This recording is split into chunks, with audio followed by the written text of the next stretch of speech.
Hello friends, आपका बहुत बहुत स्वागत करती हूँ आपके अपने चैनल मोटिवेशनल ज्ञान में। फ्रेंड्स, आज के इस वीडियो में हम जानेंगे रतन टाटा के बारे में कुछ रोचक बातें जो कि आपको नहीं पता होंगी। वीडियो में आगे बढ़ने से पहले मैं हमेशा की तरह आपसे रिक्वेस्ट करूंगी, अगर अभी तक चैनल को सब्सक्राइब नहीं किया है तो सब्सक्राइब कर लीजिए और जानकारी अच्छी लगे तो आप इसे लाइक और शेयर भी जरूर करिएगा। तो दोस्तों, आज हम बात कर रहे हैं रतन नवल टाटा के बारे में, जो कि एक भारतीय उद्योगपति, परोपकारी और टाटा सन्स के पूर्व अध्यक्ष हैं। वो भारत के 2 सर्वोच्च नागरिक पुरस्कार और पद्म विभूषण, जो कि उन्हें 2008 में मिला था, जो उन्हें सन 2000 में प्राप्त हुआ था। वो अपनी व्यावसायिक नैतिकता और परोपकार के लिए जाने जाते हैं। तो जैसा कि मैंने आपको बताया कि रतन नवल टाटा टाटा सन्स के अध्यक्ष हैं। वो पहले टाटा समूह के अध्यक्ष थे। तो चलिए जानते हैं कि रतन टाटा, उनके व्यक्तित्व और उनकी उपलब्धियों के बारे में कुछ दिलचस्प बातें। पहले तो जानते हैं रतन टाटा के बारे में। रतन टाटा के पिता एक दत्तक यानी कि अडॉप्टेड पुत्र थे और टाटा का पालन पोषण उनकी दादी ने किया। रतन टाटा के पिता नवल टाटा रतन जी टाटा और नवजबाई टाटा के दत्तक पुत्र यानी कि अडॉप्टेड बेटे थे। जब रतन टाटा सिर्फ 10 साल के थे, 1940 में उनके माता पिता अलग हो गए और फिर उनकी परवरिश उनकी दादी ने की। उनके बारे में दूसरी रोचक बात यह है कि रतन टाटा को कुत्तों से बहुत प्यार है। बॉम्बे हाउस के दिनों से टाटा सन्स के मुख्यालय में बारिश के दौरान आवारा कुत्तों को छोड़ने की परंपरा है। इसके हाल में नवीनीकरण के बाद बॉम्बे हाउस में अब आवारा कुत्तों के लिए एक कैनल है।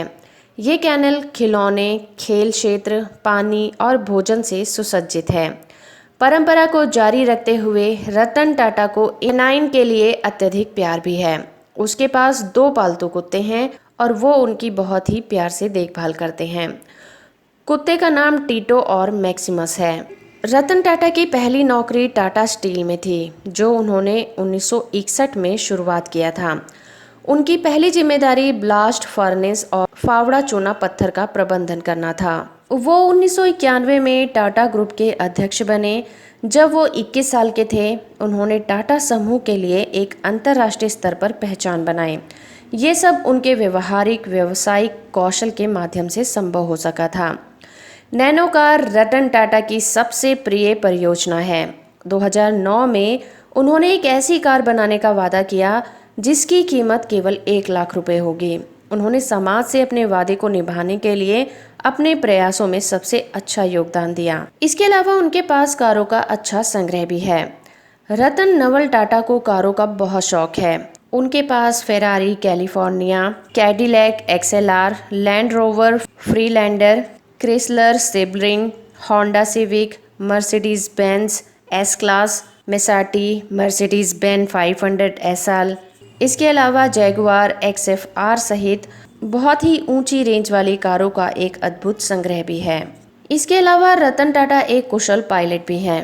रतन टाटा को फ्लाइट्स उड़ाना बहुत पसंद है। वो एक कुशल पायलट हैं। रतन टाटा 2007 में पायलट F-16 फाल्कॉन के लिए पहले भारतीय थे।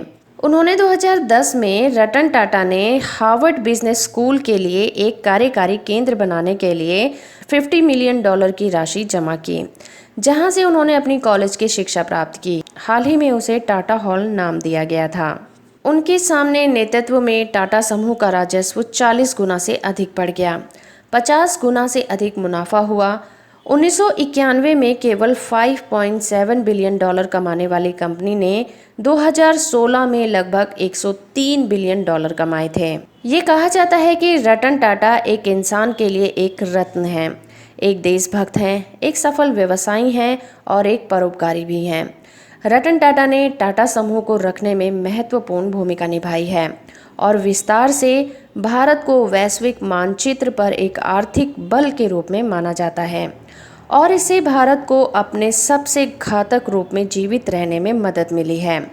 पिछले कुछ सालों में रतन टाटा ने कई कारणों से दान दिया है, जिनमें से नवीनतम कोविड-19 से लड़ने के लिए 500 करोड़ रुपए दान दिए थे। इन सभी बातों को देखते हुए कहा जा सकता है कि रतन टाटा मनुष्य का एक सच्चा रतन है। भले ही वो टाटा समूह का चेहरा था, लेकिन टाटा समूह के साथ रतन टाटा की यात्रा वास्तव में बहुत ही विनम्र थी। हालांकि उनके पास काम करने और उनके साथ काम करने के लिए आईबीएम कंपनी की ओर से एक प्रस्ताव था, लेकिन रतन टाटा ने टाटा स्टील में पारिवारिक व्यवसाय में शामिल होने के बजाय टाटा स्टील की दुकान के फर्श पर काम करना शुरू कर दिया। इधर रतन टाटा भट्टी में चूना पत्थर को हिलाते थे और कई बार भट्टी को संभालने के प्रभारी भी होता था। अगर वो विनम्र नहीं होते तो हम नहीं जानते कि वो क्या हैं। रतन टाटा ने अमेरिका में यूनिवर्सिटी ऑफ कॉर्नेल से स्ट्रक्चरल इंजीनियरिंग का पढ़ाई की। पारिवारिक व्यवसाय में शामिल होने से पहले रतन टाटा ने 2 सालों के लिए एक वास्तुकार के रूप में अभ्यास भी किया था। ये ऑटोमोबाइल के इतिहास में एक महत्वपूर्ण कार थी। अगर हम नैनो की बात करें तो ये ऑटोमोबाइल के इतिहास में एक महत्वपूर्ण कार थी। न केवल ये एक समय में दुनिया की सबसे सस्ती बड़े पैमाने पर उत्पादित कार थी, बल्कि भारत में रोजगार के सबसे बड़े अवसरों में से भी एक थी। जाहिर है, रतन टाटा को छोटे भारतीय परमाणु परिवार के लिए एक छोटी, किफ़ायती और सस्ती कार का विचार मिला। मुंबई बारिश में 2 पहिया वाहन चलाने वाले परिवार को देखने के बाद। बात करें टाटा ट्रस्ट की, तो टाटा समूह के विभिन्न कंपनियों के स्वामित्व की संरचना काफ़ी भ्रामक है, विशेष रूप से किसी ऐसे व्यक्ति के लिए जिसे कॉरपोरेट संस्थाओं में संचरित होने का लगभग कोई ज्ञान नहीं है। हम निश्चित रूप से जानते हैं कि टाटा समूह में टाटा ट्रस्ट की 66% हिस्सेदारी है। इन वर्षों में जब रतन टाटा टाटा ट्रस्ट के अध्यक्ष थे, उन्होंने चैरिटी में लगभग $800 मिलियन दिए। वो लगभग 6,100 करोड़ रुपए हैं। इस धन का अधिकांश भाग उन क्षेत्रों में निरंतर पीने योग्य पानी की व्यवस्था करने पर खर्च किया गया था, जिनमें पीने के पानी की कमी थी और नियमित रूप से सूखे का सामना करना पड़ता था। रतन टाटा इंग्लैंड और भारत के बीच संबंधों को बेहतर बनाने में सहायक रहे हैं। उनके परोपकारी प्रयासों ने दशकों तक दलितों का उत्थान किया है। इसके लिए उन्हें रॉयल फैमिली ने सम्मानित किया। सबसे पहले 2009 में जब उन्हें ब्रिटिश साम्राज्य में honorary night commander of the order से सम्मानित किया गया और फिर 2014 में ब्रिटिश साम्राज्य के सबसे उत्कृष्ट हॉनररी नाइट ग्रैंड क्रॉस से भी सम्मानित किया गया था। तो ऐसे हैं हमारे रतन टाटा। आई होप कि ये वीडियो और जानकारी आपको पसंद आई होगी। वीडियो अच्छा लगा है तो आप इसे लाइक और शेयर भी जरूर करिए।